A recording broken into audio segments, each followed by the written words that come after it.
আসন্ন India Bangladesh test series উপলক্ষে ইতিমধ্যেই ইন্ডিয়ান ক্রিকেট বোর্ড তাদের দল ঘোষণা করেছে এবং সেই দলটি অত্যন্ত শক্তিশালী একটা দল ঘোষণা করেছে।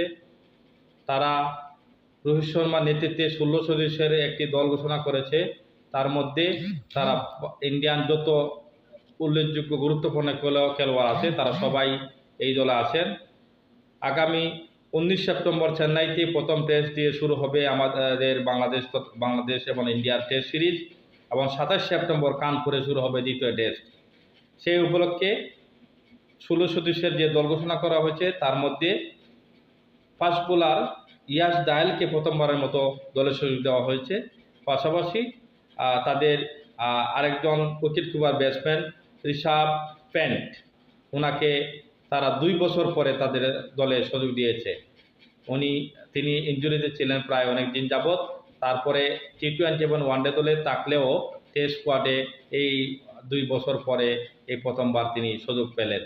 তাছাড়া দলের উল্লেখযোগ্য যত ব্যাটসম্যান আছে, যত খেলোয়াড় আছে সবাই দলে আসে, তারা রাখতে বাধ্য হয়েছে, বিশেষ করে বাংলাদেশের সাম্প্রতিক পারফরমেন্সের কারণে। কারণ আমরা সকলেই জানি তথা বাংলাদেশ তথা বিশ্বের সকল ক্রিকেট প্রেমীরা জানে যে বাংলাদেশ কি পরিমাণ ভালো একটা পারফরমেন্স দেখিয়েছে। পাকিস্তানের মতো দলকে তাদের দেশের মাটিতে তাদেরকে হোয়াইট ওয়াশ করেছে। শুধু হোয়াইট ওয়াশ না, সেটা বাংলাদেশের জন্য একটি বিরাট প্রাপ্তি। সেটা হচ্ছে প্রথমবারের মতো পাকিস্তানকে দীর্ঘ এতদিন পরে টেস্ট স্ট্যাটাস পাওয়ার পরে 2000 সালে টেস্ট স্ট্যাটাস পাওয়ার পর থেকে প্রায় 22 বছর 24 বছর বোধহয় সম্ভবত 24 বছর পরে বাংলাদেশ প্রথমবারের মতো পাকিস্তানের সাথে টেস্টে জয়লাভ করেছে। তো এর আগে একবার শুধুমাত্র মুলতানের সেই টেস্টটি অনেক বছর আগে একবার বাংলাদেশ জয়ের কাছাকাছি যেতে সক্ষম হয়েছিল। আর সেটা যদিও সে তখনকার ক্লাসিক ব্যাটসম্যান ইনজামামুল হকের কারণে সেদিন আর জয়ের সুবাস বাংলাদেশ পায়নি অল্পর জন্য। যাই হোক, সেই সুবাসটুকু প্রায় অনেক বছর পরে আমাদের বর্তমান প্রজন্মরা সেটা দেখিয়েছে এবং শুধু দেখায়নি, প্রথমবার টেস্ট জয় করার পরে তাদেরকে হোয়াইট ওয়াশ করতে বাধ্য হয়েছে, হোয়াইট ওয়াশ করতে সক্ষম হয়েছে। এবং বাংলাদেশের যে পারফরমেন্স, সেই পারফরমেন্সের কারণে মূলত ইন্ডিয়ান ক্রিকেট বোর্ড এবং ইন্ডিয়ান ক্রিকেট বিশ্লেষকরা কিন্তু খুব সতর্কতার সাথে এতদিন তারা চলছিল এবং সেই আমরা ইতিমধ্যেই আমরা একটু আভাস পেয়েছিলাম যে তারা শক্তিশালী দল ঘোষণা করবে এবং তাই হয়েছে। তারা শক্তিশালী একটি দল ঘোষণা করতে বাধ্য হয়েছে। ইনশাল্লাহ আমাদের দল অবশ্যই তাদের সাথে ভালো একটি ক্রিকেট গেম উপহার দেবে বলে আমি আশাবাদী এবং বাংলাদেশের দর্শকরা অধীর আগ্রহের সাথে সেই খেলাটির জন্য অপেক্ষায় আছে।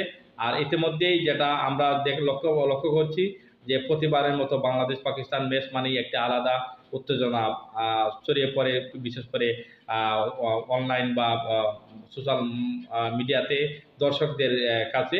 সেটা হচ্ছে ইন্ডিয়া এবং বাংলাদেশের দর্শকদের একটা তথাকথিত লড়াই তো চলেই, সেই লড়াইটি ইতিমধ্যে শুরু হয়ে গেছে। আমি আশা করি এই লড়াইটি ইনশাল্লাহ অক্ষত থাকবে এবং সবসময় থাকবে, খেলার শেষ পর্যন্ত থাকবে। এবং অবশ্যই এটার গুরুত্বটা ক্রিকেট খেলার মধ্যে আরও অবশ্যই বাংলাদেশ ক্রিকেট দল সেটা আমাদের জয় ছিনিয়ে এনে সেই গুরুত্বটা আরও বাড়িয়ে দেবে বলে আমি আশা এবং বিশ্বাস রাখি। ইনশাল্লাহ ভালো কিছু করবে এই আশা এবং প্রত্যাশা রেখে আজকে এই ভিডিওটি এখানে শেষ করলাম। আর আমার পেজটি যদি ভালো লাগে, আমার ভিডিওগুলো যদি পরবর্তীতে দেখতে ইচ্ছা হয়, তাহলে অবশ্যই আমার পেজটি ফলো দিয়ে রাখবেন এবং শেয়ার করে দেবেন। ধন্যবাদ সকলকে সাথে থাকার জন্য।